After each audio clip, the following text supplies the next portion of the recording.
Hey, what's going on, everyone? Thanks for tuning in to the Davidson podcast. Yeah, I'm grateful for Amy for connecting us on Salescast. She's such a super connector. She's connected me to some folks that I referred into Coach Hub and beyond. And yeah, so just appreciate you, Amy, and all the amazing content that you're putting out there. Being so yeah, we have AJ Alonzo, who is currently leading efforts.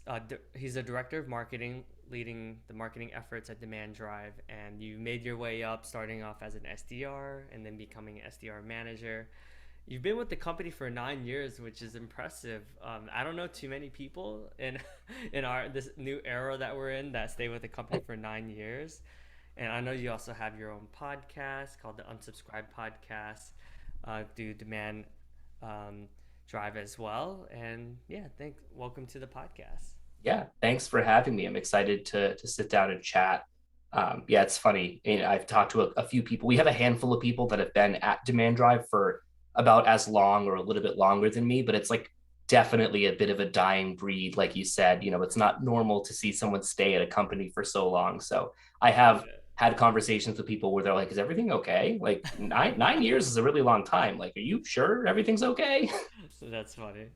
Yeah, usually it's the other way around, right? It's like most people they start to get that itch, especially on LinkedIn where you're just seeing so many people move jobs. Like Mhm. LinkedIn does not help in terms of questioning like, huh, maybe there's something else out there for me. Yeah, like every day you get a notification from someone in your network seeing that they started a new job. And it's like, I feel like I saw this notification 9 months ago and you just were at this job. Like, what's happening here? Yeah, yeah. Well, I admire the tenacity, the resilience, the grit. Going back to Angela Duckworth's book and her TED Talk, clearly you have grit, right, to be able to tough it out and grow and have faith in the company. That shows, honestly, that's so different. And I would say, especially in the world of SDRs, right? Like SDRs, man, I think they leave after a year typically.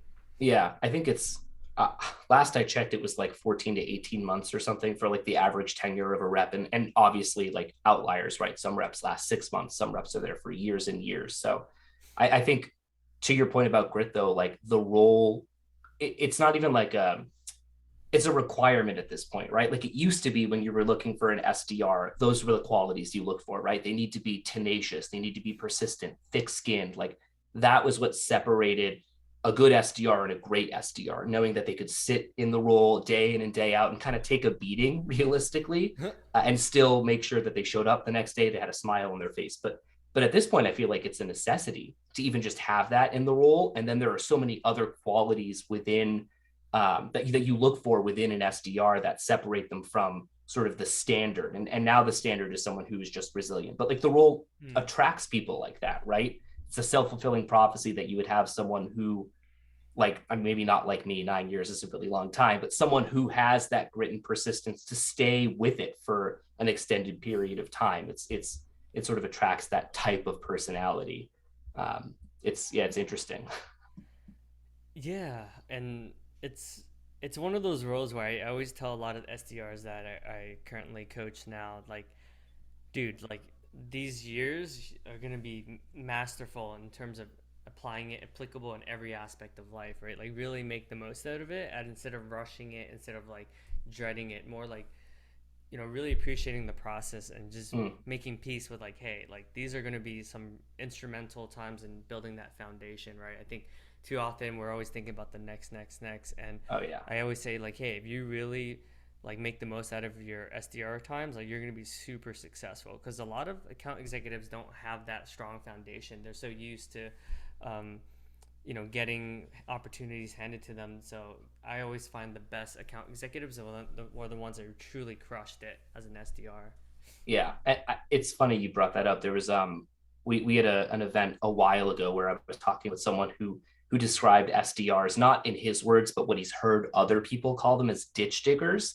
And when you think about it like that, like why would someone want to stay in a role that is classified as like a ditch digger? It seems like very bottom of the totem pole, like you have to kind of grit it out. But like to your point, it's a huge learning experience. And while it might be incredibly difficult for sure, if you can really look past that and think about your future and think, okay, what are the skills that I'm building as an SDR now that I can leverage later on as an account executive, as a sales leader?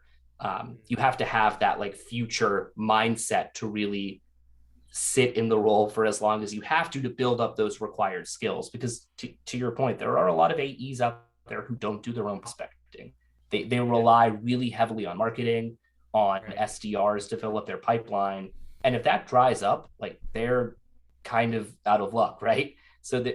there's a skill that you need to have as a closing rep, even if that's not your job per se, to build your own opportunities. It should be, because you have to know how to feed yourself. Otherwise, if all of the other wells dry up, then you are sitting there without pipeline, you're not hitting quota for a few months, and all of a sudden, a PIP comes across your desk. Yeah, totally.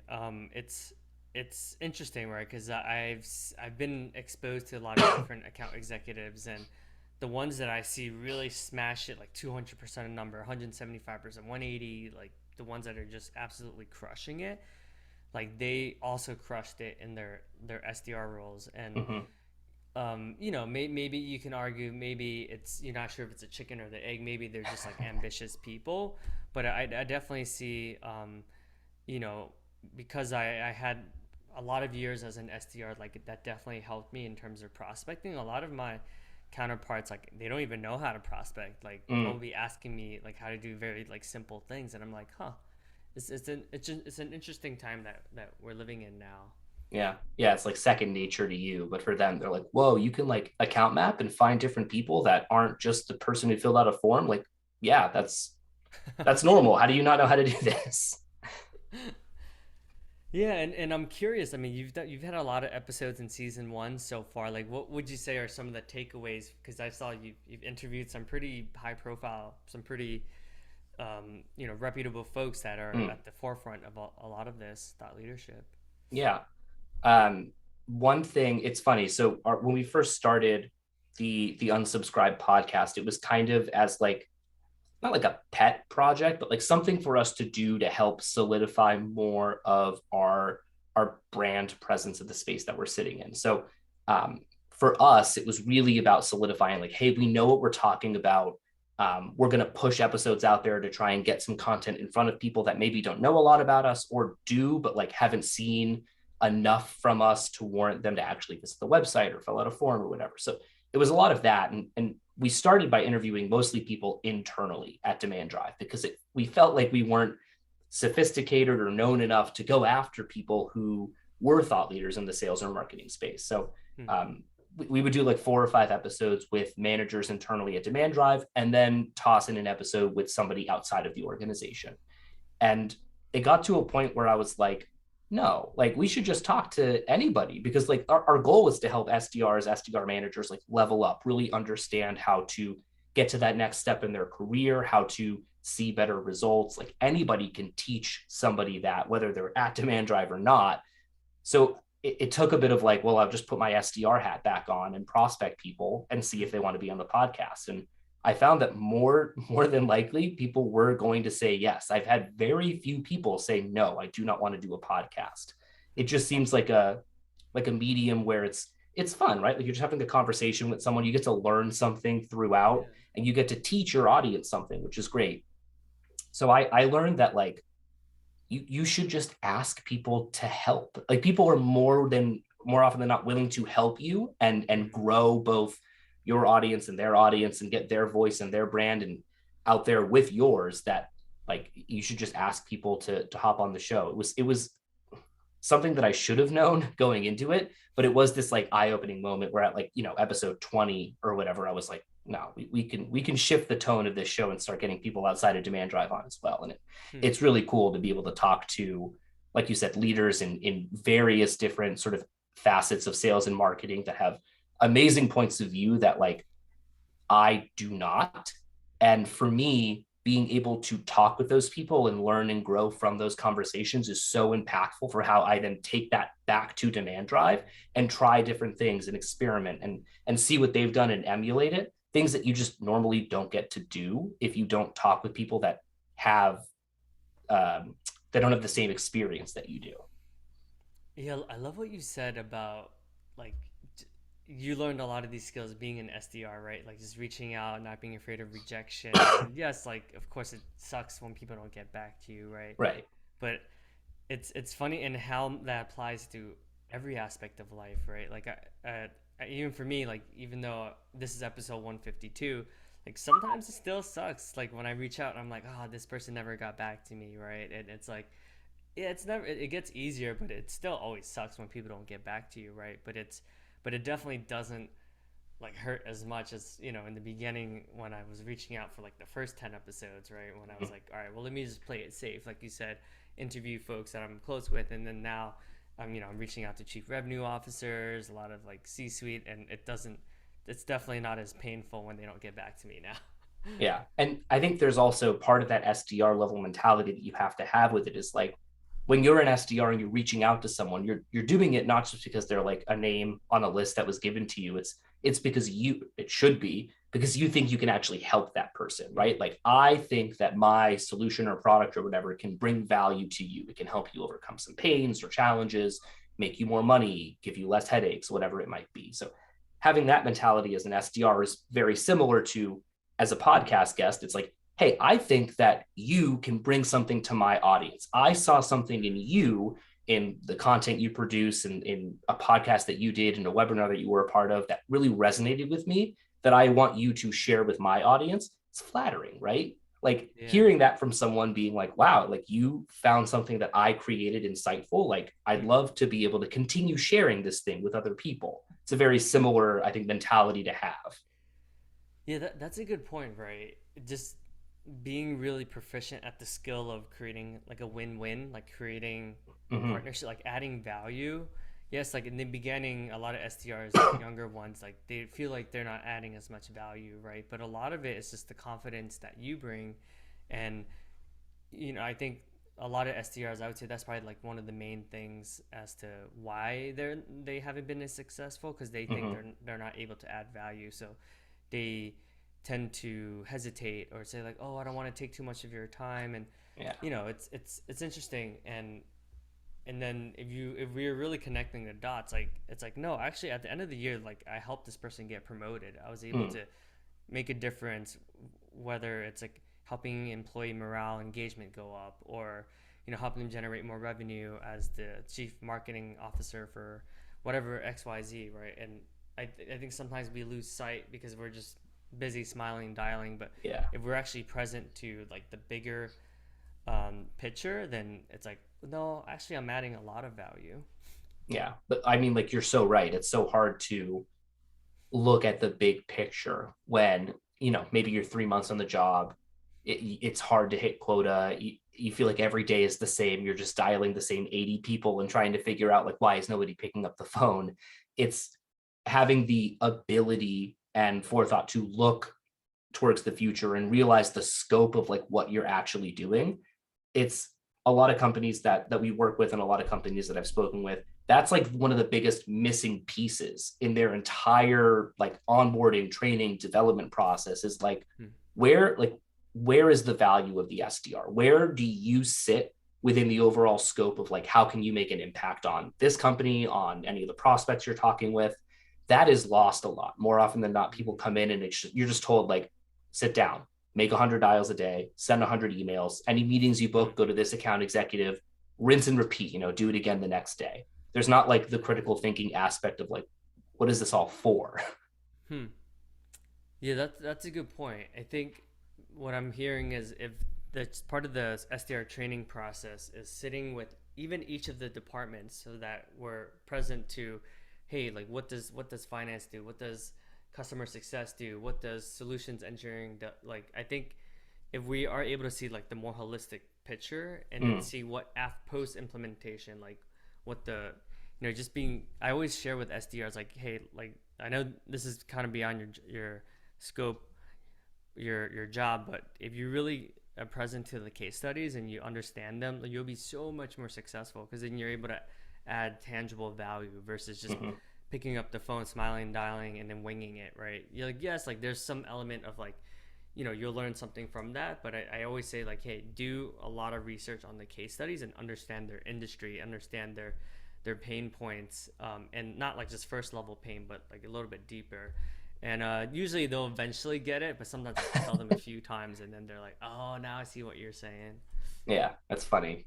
Yeah, it's that getting to the next level. Like you understand the job, right? Like you understand what you're here to do. Okay, the next level is like, okay, understand why you're here to do it, what value can you bring? And then it keeps getting deeper and deeper to the point where like those case studies are back of the hand type information where they can just rally off story after Mm, story and really like yeah. adapt their message to the person that they're speaking with, have those more um, non-scripted based conversations and really tailor Mm. a lot of what they're saying to that person that they're speaking with right at that moment. Yeah, and it's interesting because I see the evolution of sales. Like marketing has even more of a role in that nowadays, Mm-hmm. where they say was it 90% of the sale is made even before they even speak to the sales rep, and Yeah. it's fascinating, right? Like 100% people are looking up your use cases, your you know your testimonials, like the quotes, like that. I feel like nowadays, man, marketing has even more of an impact than it ever did, and it's always been impactful. But I think in this world, like consumers are smart; they're gonna do a ton of research on you before they even talk to you. Yeah. It's funny. Consumers are smart. They're almost too smart. And it's like this adaptation that a lot of people have made to, yeah, injecting themselves deeper in the funnel than ever before because they've looked at your stuff, because they understand at a very broad level what you're doing. It means that SDRs need to bridge the gap between what people like already know about your product and what they have to know to incentivize them into some sort of like meeting or to learn more.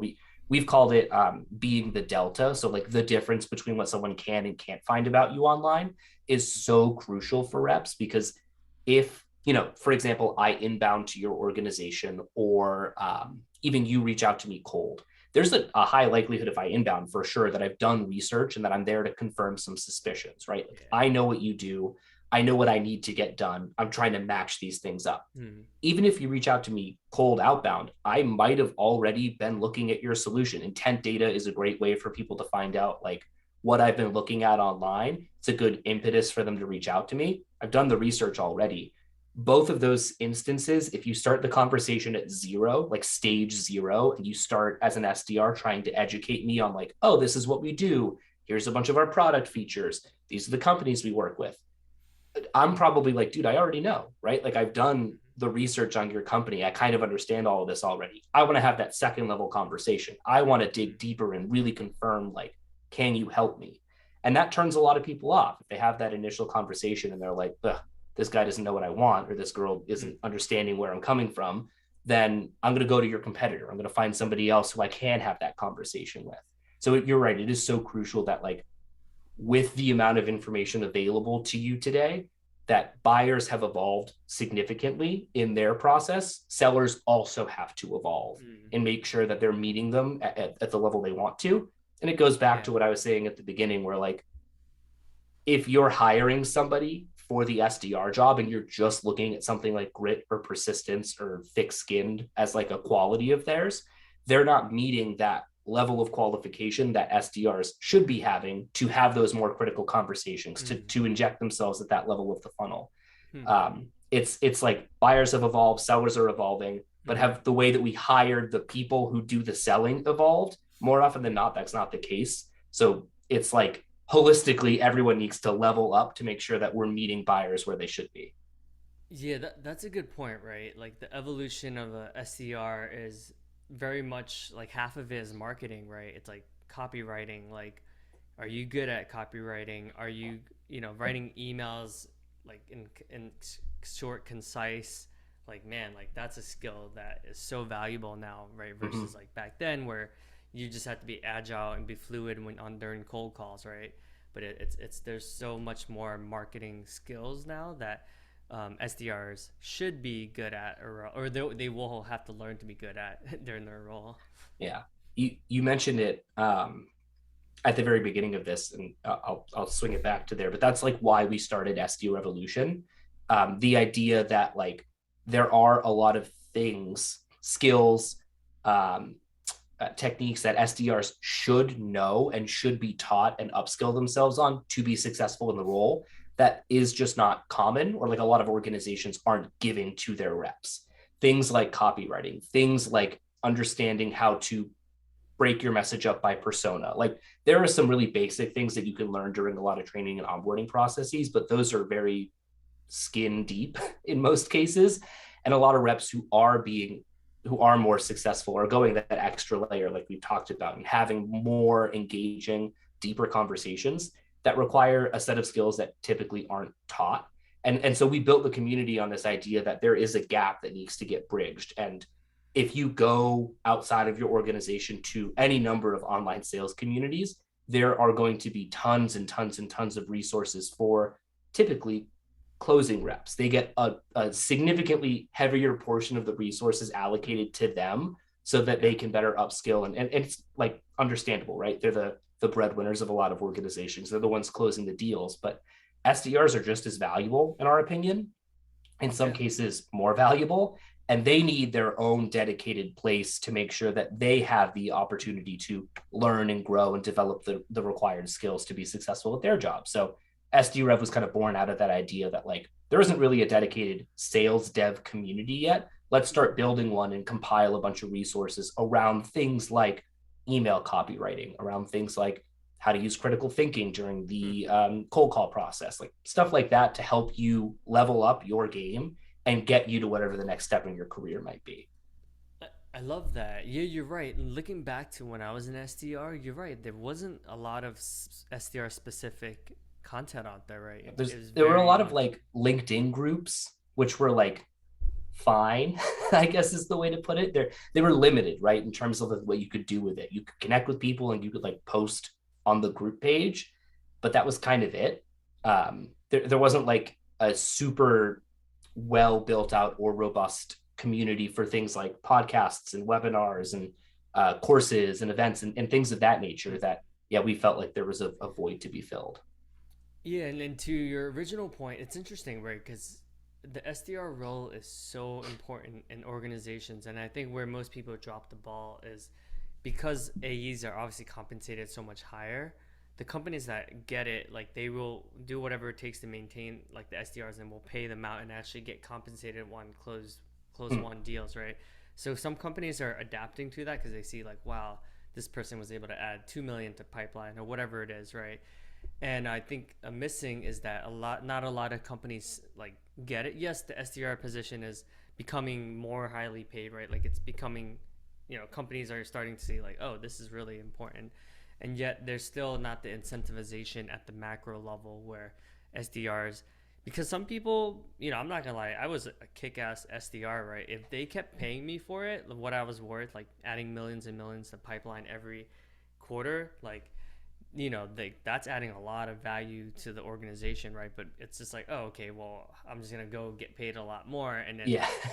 but then it's like, but what made me really good SDR, like I have to learn a completely new skill to be really good AE. So it's kind of Mm-hmm. like, it's interesting how that works.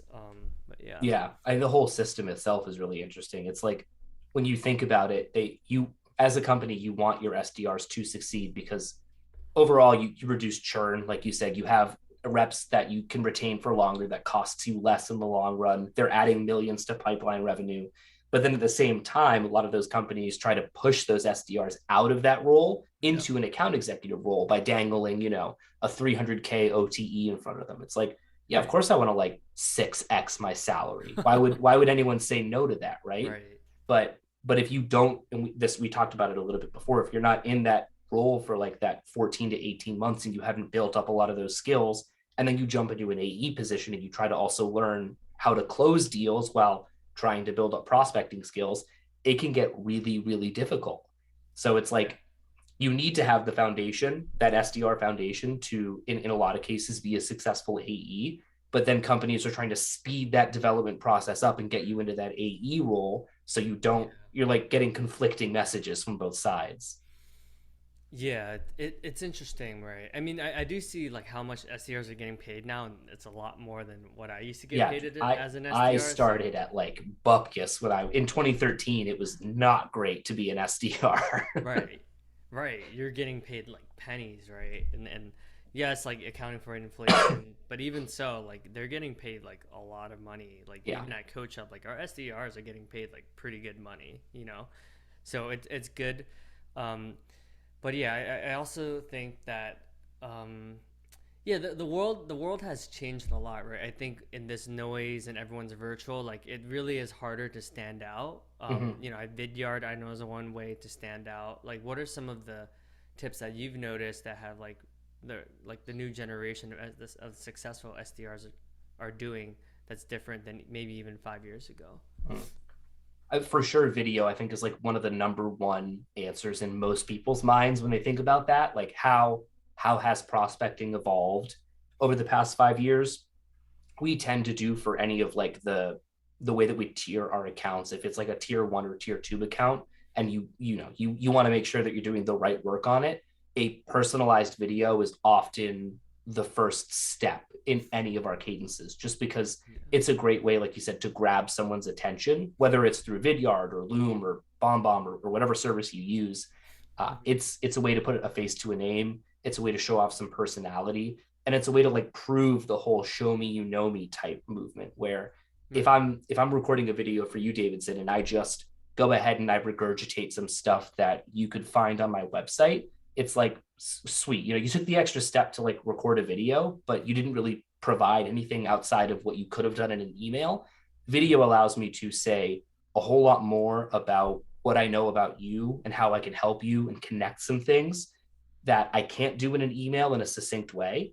So I think video, probably above and beyond any other channel, is like what I've seen reps do to grab attention these days that works really well. The other thing is just making sure that your emails are hyper personalized. And 5 years ago, that wasn't necessarily the case. Personalization was what we now, I think, call customization, right? Being able to slide in Mm. somebody's title, Uh, where they went to school, some like really basic facts about you. But like there's a tie-in to making sure that the message isn't just personalized to one individual, but also relevant to them. That I think mm. is at least I've seen recently taking LinkedIn by storm in terms of like people talking about it. The idea that you can say, "Hey, a person XYZ, prospect XYZ, I saw that you had a dog. That's great. I also have a dog. We should talk," is not a great message. It's personal, but it like doesn't add any value. It Right. has to go beyond that and be like, "Hey, I saw that you had a dog. I bet that and this is a totally fictional company. Like, I bet you get really tired playing fetch with your dog in the backyard. That's what we do here at Chuck It. We have a stick that allows you to play fetch for hours on end, worth hearing more." Like Right. something like that, where you can tie in the value of your solution to the personal thing that you brought in, makes for a more holistic and continuous message. Something Mm. that just like is one cohesive idea with personalization and value and relevance all in one. Mm. That's like there's like formats around emails these days that are going around that kind of tie all those things in together, that 5 years ago, if I saw one of those as an SDR, I would have been ecstatic. I would have been like, holy cow, this is revolutionary, right? Right. Yeah, good point. And I do think there's, because of the last 2 years, because of the pandemic, like I have noticed folks are more able to bring like their whole self to work, and for LinkedIn, like Huge. people are just sharing a lot more openness about their lives outside of work. So I Mm-hmm. find that to be interesting as well, because it's like, oh, okay, like yes, like you're my client, I sell to you, and we talk about business stuff, but like, oh, actually, like it's cool to get to know you as like a person as well. So I have noticed that's something that's different that I Mm-hmm. didn't see prior to the pandemic. Yeah, there's a significantly higher level of authenticity in everything we do. Because I think Yeah. there was like a point where it was almost like, if you can smell fake authenticity, right? Like someone trying to be authentic and like share about themselves or connect with you on a personal level, that just Uh-huh. screams like this is a thinly veiled version of a pitch. And I think a Yeah. lot of that has gone away Yeah. recently in the past couple of years. And we are really bringing a lot of our full authentic selves to anything we do, to prospecting emails, to podcasts, to Yeah. events that we're doing. Um, it made me think of another tactic recently that I think has come up, where SDRs are bringing their authentic self and really bridging sort of that like business to personal life by texting prospects, Oh yeah. something that I think a few years ago would have been Oh super yeah. taboo. Like you Yeah. don't do that. And Right. now I think especially like post demo or post initial conversation, it's so common for someone to be like, pull your phone out and go like, hey, we were talking about getting a trial set up for how many people, or Right. like a quick message like that via text can accelerate the sales process Oh yeah. exponentially, and it Yeah. adds so much of that personal touch to the approach versus like before it was an email that Mm. was like, dear Davidson, I wanted to double check how many extra people we needed to add on this trial, best regards AJ. Like super stuffy, super corporate Yeah. stuff like that. Doesn't I feel like it just isn't around anymore. Hmm. No, good point outs. Yeah, that's a fair point, right? Like back when I used to call or text clients, I would get a lot of angry, people, right? I mean, yes, like you said, sometimes, once in a while you get lucky, or if you're just like a really likable person, like you get lucky. But yeah, now it's definitely more common, um, on both sides, right? The AE and SDR front for people to be sharing cell phones, and yeah, I think you're right. Like it's funny because our generation, like people knew they were getting sold to, like even in the past, right? But like people our generation like hate be getting sold to, right? So the more authentic, the more real it is, like the more likely you'll get a response, right? And it's like, back then when you used to get those corny text messages, corny email marketing emails, you'd be like, oh god, this is so bad, right? But now it's like, more authentic. You can add humor to it. There's more creativity, a lot more customization, just much more personalized, right? So Yeah. yeah, the data revolution, I feel like, has also helped us just have a lot more data to work with. So when you when you reach out, there's so much you can find out about a prospect. Like, it's easier in some sense, but there's also a lot more noise nowadays. Oh, for sure. I mean, there's instances where, we're as we coach SDRs at Demand Drive and we tell them how do you personalize a message? What are the sources you go to find out bits of personal information you can include in your message? More often than not, it's like, okay, step one is go to like a LinkedIn profile because there's a good mix of like personal and professional stuff in there. And if you can't find anything there, then there's like Twitter and their company website and blah, blah, blah. And more often than not, people go to step one and they're like, great, I got it. Because people are more comfortable sharing their life, that you were talking about it, personal things on sites like LinkedIn, and really contributing to that community that you can then Yeah. take and learn from them and understand the whole show me, you know me. What do I know about you? Can I walk a mile in your shoes and really understand what it's like to be Davidson? How can I use that to infer my message and sort of how I approach you? Um, it's funny that like, we have this like whole sequence of things that you should be doing to find stuff out about an individual or a company, and it's like, yeah, I only need one or two sources, and I just like people spill everything that they can on social these days. I'm curious, switching gears a little bit, but kind of related. What's something like a mentor has shared with you, or advice that has like been really impactful? Kind of piggybacking on what you just said. Mm. I had lunch, I believe, like in New York City with one of my mentors, who's one of these AEs that has like, made over $1 million a year, just like crushing it, right? Wow. Like the most strategic AE that you could find, and he just gave me advice. He's like, you know what? Like, I want you to have like more fun. Like, even when meeting, like, it's like you can come off like pretty serious, And I took that to heart. Like, he's like, yeah, people like want to work with clients that they can have a drink with and just hang out with and just like Mm. chill with, Like you seem too buttoned up, like just open, relax a little bit. And I was just like, oh my god, like it was just like so simple, but I was just like, yeah, you're right. Like I feel like there's this business persona that I feel like Mm. I have to have, and then like when you get to know me, it's like different, but that's like the second meeting or the third meeting, not the first Right. meeting. you know Interesting. Yeah. I would say for me, um, because I stepped into my marketing role with virtually no marketing experience, it was all sales dev experience, which again, fully translatable. Like there are a lot of things you learn as an SDR that translate really well into marketing. But when it comes to like, how do you, like, what is SEO? How do I run an event? Like all that stuff, nothing. I had very minimal experience going in. And for me, the first couple of years were very tentative. I was nervous to try anything new or to break the system or like Mm. rock the boat in any capacity, because I was comfortable doing the things that I knew how to do, but I didn't feel like I had the leeway or expertise or experience to try new things and sort of like break the mold.